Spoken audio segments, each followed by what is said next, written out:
Hey guys, welcome back to my channel.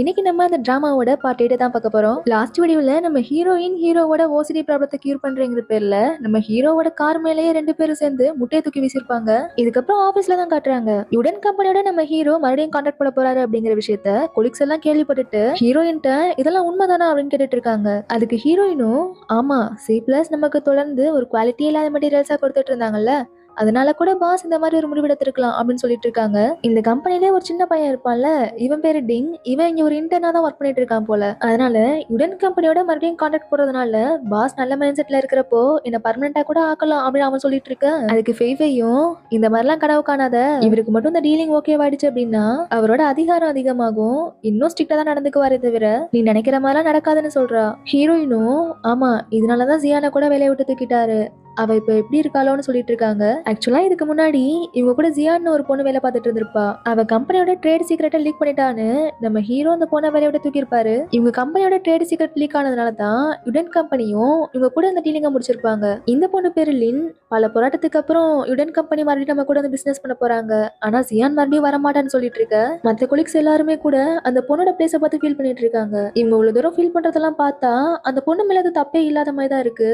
அப்ப ஹீரோயினும் ஆபீஸ்க்கே வரல அப்படிங்கிற விஷயத்த நோட் பண்றாங்க. ஸ்டீவும் அவர் மீட்டிங் முடிச்சிட்டு வெளில வந்ததை நான் பார்த்தேன், ஆனா அவர் ஏன் இங்க வரலன்னு தெரியலன்னு சொல்லிட்டு இருக்கான். இப்ப அப்படியே கட் பண்ணா ஹீரோ என்ன பண்ணிட்டு இருக்காருன்னு காட்டுறாங்க. ஹீரோவோட காரை வாஷ் பண்ண கொடுத்திருப்பார் போல. ஹீரோயின் அவர் தேடி அங்க வந்ததும் முட்டை ஸ்மெல் கொஞ்சம் ஹெவியா வந்ததா, அதான் காரை வாஷ் பண்ண கொடுத்துட்டேன்னு சொல்லிட்டு இருக்காரு. உங்களோட ஸ்பெஷல் ட்ரைனிங்க நம்ம அப்டேட் பண்ணியே ஆகணும், நம்ம ஆபீஸ்ல பார்க்கலாம்னு சொல்லிட்டு நம்ம ஹீரோ எங்க இருந்து கிளம்ப இப்ப அப்படியே ஆபீஸ்ல காட்டுறாங்க. ஹீரோயின் ஹீரோ கிட்ட நீங்க எல்லார்கிட்டயும் இருக்கிற குறைய மட்டும் தான் பாக்குறீங்க, அவங்க கிட்ட இருக்கிற நல்ல விஷயங்களையும் பார்த்து அவங்கள பாராட்ட கத்துக்கணும். என்ன பாருங்க என்கிட்ட எவ்வளவு நல்ல விஷயம் இருக்கு, இதுல ஏதாவது உன்னை பார்த்து என்னை பாராட்டுங்க அப்படின்னு சொல்ல ஹீரோ அப்படியே அமைதியா யோசிச்சுட்டே இருக்காரு. என்னப்பா நீங்க இவ்வளவு நேரம் யோசிக்கிறீங்க, நான் ரொம்பவே அழகான பொண்ணு, அறிவான பொண்ணு, புத்திசாலி, புதிய விஷயங்களை கத்துக்க ஆசைப்படுற பொண்ணு, சீக்கிரமாவும் கத்துக்குவேன், இந்த மாதிரி என்ன நிறைய பிளஸ் பாயிண்ட் இருக்கு, இதெல்லாம் வச்சு ரொம்ப நேரம்லாம் வேணாம், ஒரு 10 நிமிஷம் என்ன பாராட்டுங்கன்னு சொன்னதும் அதுக்கு ஹீரோ நான் உன்னோட இன்னொரு பிளஸ் பாயிண்ட் கூட கண்டுபிடிச்சிருக்கேன், அதுதான் உன்கிட்ட இல்லாததை இருக்கிற மாதிரியே பில்டப் பண்ற இந்த ஓவர் கான்பிடன்ஸ்னு சொல்லி நம்ம ஹீரோயினை மொக்க பண்ணிடுறாரு. உடனே ஹீரோயினும் என்னோட பிளஸ் பாயிண்ட்ஸ் எல்லாம் உங்களுக்கு தெரியலன்னு நினைக்கிறேன், அட்லீஸ்ட் நம்ம கூட வேலை பார்க்குற கொலிக்ஸோட பிளஸ் பாயிண்ட்ஸையாவது நல்லா அப்சர்வ் பண்ணி அவங்கள பாராட்ட கத்துக்கோங்கன்னு சொல்றாங்க.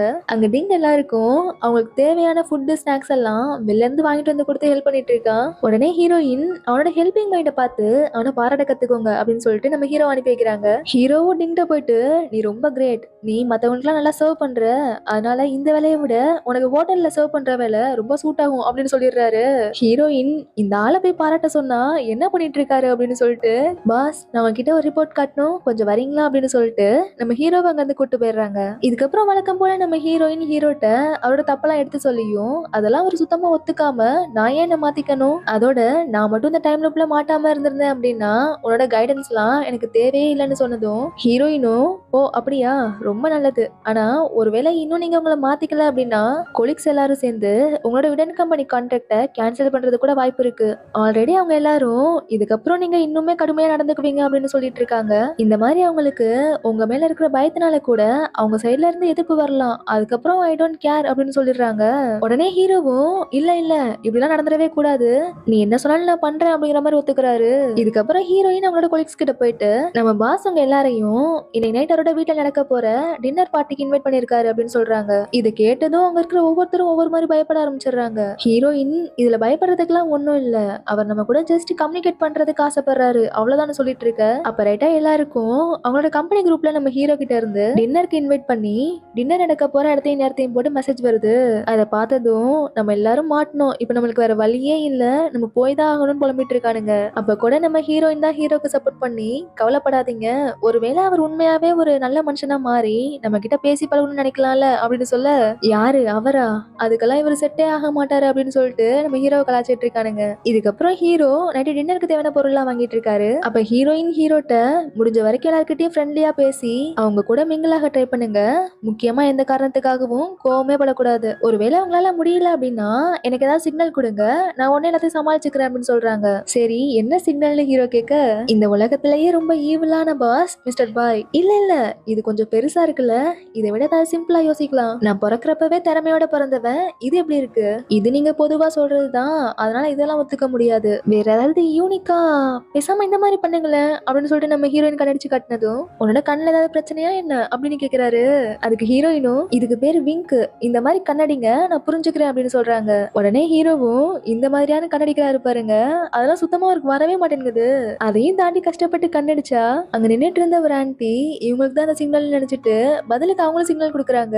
இதுக்கப்புறம் ஷாப்பிங் எல்லாம் முடிச்சுட்டு வீட்டுக்கு போனா ஹீரோவோட தம்பி இருக்கான். அவனை பார்த்ததும் நீ என்ன இங்க பண்ணிட்டு இருக்க அப்படின்னு கேட்க, முதல் முறையா நம்ம வீட்டுக்கு உங்க ஃப்ரெண்ட்ஸ்னு சொல்லி 4 பேர் வர போறாங்க, அவங்கள நீங்களே இன்வைட் பண்ணி பார்ட்டி எல்லாம் கொடுக்குறீங்க, இந்த வரலாற்று நிகழ்வை நான் எப்படி மிஸ் பண்ணுவேன் அப்படின்னு சொல்லிட்டு ஹீரோயின்ட்ட, நீங்க என்னோட அண்ணனுக்கு என்ன மேஜிக் பண்ணீங்க, அவன் இப்பெல்லாம் ரொம்பவே மாறிட்டான், அவரோட லைஃப்ல நீங்க என்ட்ரி ஆனதுக்கு அப்புறம் இதையுமே இல்லாத ஒரு ஒர்க்கிங் மிஷினாவே இருந்த எங்க அண்ணன் இப்பெல்லாம் கொஞ்சம் கொஞ்சமா மனுஷனா மாறிட்டு வரான் அப்படின்னு சொல்ல, அதுக்கு ஹீரோயினும், எனக்கு புரியுது உன்னோட கஷ்டம் என்னன்னு, அவர் இன்னும் மனுஷனால மாறல, அவர் இப்போ பாதி மனுஷனும் பாதி மிஷினும் கலந்த ஒரு ரோபோட் மாதிரி. இன்னைக்கு காலையில ஷாப்பிங் போயிருந்தப்போ கொஞ்சம் ஸ்நாக்ஸ் வாங்கினாரு, அது எப்படி வாங்கினாரு தெரியுமா, அதோட மேனுபேக்சரரை கூப்பிட்டு அவர்கிட்ட இதோட குவாலிட்டி எல்லாம் எப்படி அப்படின்னு 1 மணி நேரமா பேசி தெரிஞ்சுக்கிட்டு அவருக்கு திருப்தி ஆனதுக்கு அப்புறம் தான் வாங்கினார் தெரியுமா அப்படின்னு சொல்லிட்டு இருக்காங்க. இதெல்லாம் ஹீரோவும் கேட்டுட்டு, என்ன புகழ்ந்தது போதும், கொஞ்சம் வந்து வேலையை பாக்குறீங்களா அப்படின்னு சொல்றாரு. இப்ப அப்படியே நைட் ஆகுது, டின்னருக்கு கொலிக்ஸ் எல்லாம் வந்துட்டாங்க போல, அதுக்குள்ளேயே டைம் ஆயிடுச்சு அப்படின்னு சொல்லிட்டு நம்ம ஹீரோ வாட்ச பார்த்தா டின்னருக்கு கூப்பிட்ட டைமுக்கு முன்னாடியே வந்து நிக்கிறானுங்க.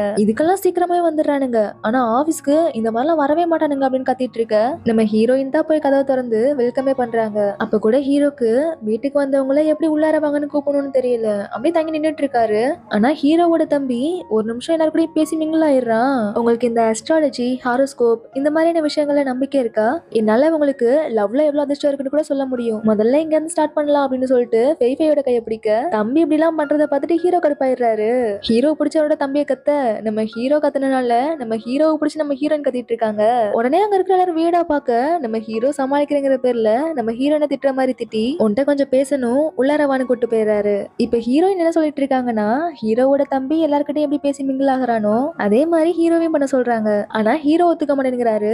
நான் ஏன் அவனை மாதிரி பண்ணணும் அப்படின்னு கேட்க, அதுக்கு ஹீரோயினும், அவன் ஈஸியா எல்லாரும் கூட பழகிட்டான், அவன் பேசுறதும் எல்லாருக்கும் பிடிச்சிருக்கு அப்படின்னு சொல்லிட்டு இருக்காங்க. உடனே ஹீரோவும், ஏன் பிடிக்காது, எல்லாம் ஒரே குட்டில ஊர்னா மாட்டேங்க தானே, அதனாலதான் டக்குன்னு சிங்க் ஆயிடுச்சு, அவங்க அப்படி இருக்கிறதுக்கு என்னால மாற முடியாது அப்படின்னு சொல்லிட்டு இருக்காரு. உண்மையை சொல்ல போனா அவனை மாதிரி இப்ப உங்களால இருக்க முடியலையே அப்படிங்கறத நினைச்சு நீங்க ஃபீல் தான் பண்ணணுமே தவிர இந்த மாதிரிலாம் அடம் பிடிக்க நேரம் இல்ல அப்படின்னு சொன்னதும், என்ன பார்த்து அவன் கத்துக்க வேண்டிய வயசுல அவனை பார்த்து நான் கத்துக்கணுமா, எல்லாம் என் நேரம் அப்படின்னு சொல்லிட்டு ட்ரை பண்றேன்னு போறாரு.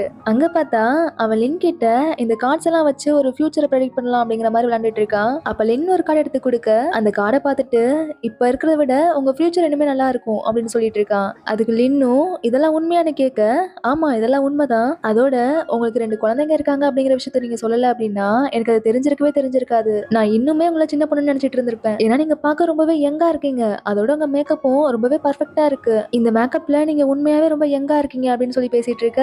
இது எல்லாத்தையும் நம்ம ஹீரோ அப்படியே ஃப்ரிட்ஜ் திறந்து வச்சுக்கிட்டே ஒட்டுக்கிட்டு இருக்காரு. இதுக்கப்புறம் இதை போயிட்டு நம்ம ஃபேவரேட் ட்ரை பண்ணுவோம்னு சொல்லிட்டு, நீ ரொம்ப அழகா இருக்க, உன்னோட மேக்கப் பர்ஃபெக்டா இருக்கு, நீ பார்க்க சின்ன பொண்ணு மாதிரியே தெரியற அப்படின்னு ஆரம்பத்துல நல்லா தான் சொல்லிட்டு இருக்காரு. உடனே ஃபேஃபையும், ஓ அப்படியா, ஆனா இன்னைக்கு நான் கொஞ்சம் அதிகமா மேக்கப் பண்ணிட்டேன்னு நினைக்கிறேன் அப்படின்னு சொல்லிட்டு இருக்க. ஹீரோவும், ஆமா இன்னைக்கு உன்னோட மேக்கப் ரொம்ப அதிகமா தான் இருக்கு, இது பார்க்க கொஞ்சம் கூட நேச்சுரலாவே இல்ல, உன்னை பத்தி மட்டும் எனக்கு தெரியல அப்படின்னா உன்னோட வயசு என்னன்னே எனக்கு தெரியாது, 35 40 தெரியாம கன்ஃபியூஸா இருப்பேன் அப்படின்னு சொல்லிட்டு இருக்க. இதெல்லாம் பார்த்துட்டு நம்ம ஹீரோயின் போதும் போதும்னு சொல்லிட்டு நம்ம ஹீரோவை அங்கிருந்து தரத்தரன்னு இழுத்துட்டு போயிடுறாங்க. இப்ப என்னாச்சு, நான் அவன மாதிரி தானே பண்ணேன், இன்னும் என்ன மாத்திக்கணுமான்னு கேட்க, உங்களை அவன மாதிரி பண்ண சொல்லி எல்லார்கிட்டயும் மிங்கிளாக சொன்னேன், அவங்க சாபத்தை வாங்க சொல்லலன்னு சொல்லிட்டு உங்களோட குறையெல்லாம் பெருசா தெரியாத அளவுக்கு ஒரு நல்ல பிளான போட்டாகணும் அப்படின்னு சொல்லிட்டு இருக்காங்க. அதுக்கு ஹீரோவும், என்கிட்ட ஒரு குறையும் இல்ல அப்படின்னு கத்திட்டு இருக்காரு. இங்க இவரோட ஒய்ஃப் சும்மா போர் அடிச்சா இந்த ஒயினை குடிங்க அப்படின்னு சொல்லிட்டு வீட்லயே பண்ண ஹோம்மேட் ஒயினை கொடுத்து விட்டுருப்பாங்க போல, அதை எடுத்து அவர் ஆசை எல்லார்கிட்டையும் கொடுக்க, ஹீரோ வந்துட்டு இந்த மாதிரி செல்ஃப் மேடா பண்ண ஒயின்ல நிறைய ஃபார்மாலிட்டிஹைட் இருக்கும், இதனால பேதியாகும், கண்மூடித்தனமா குடிச்சா பாய்சன் ஆகி உயிர் கூட போலாம் அப்படின்னு சொல்லிட்டு இருக்காரு. உடனே அவரும் கொடுத்த ஒயினை வாங்கி உள்ளார வச்சிடறாரு. அப்ப ஹீரோயின், இன்னைக்கு நம்ம பாஸ் தான் நமக்காக சமைக்க போறாரு அப்படின்னு சொன்னதும், எனக்கு சமைக்கிற மூட்லாம் இல்ல, அதனால வெளில எங்கேயாவது வாங்கிக்கலாம் அப்படின்னு சொல்லிடுறாரு.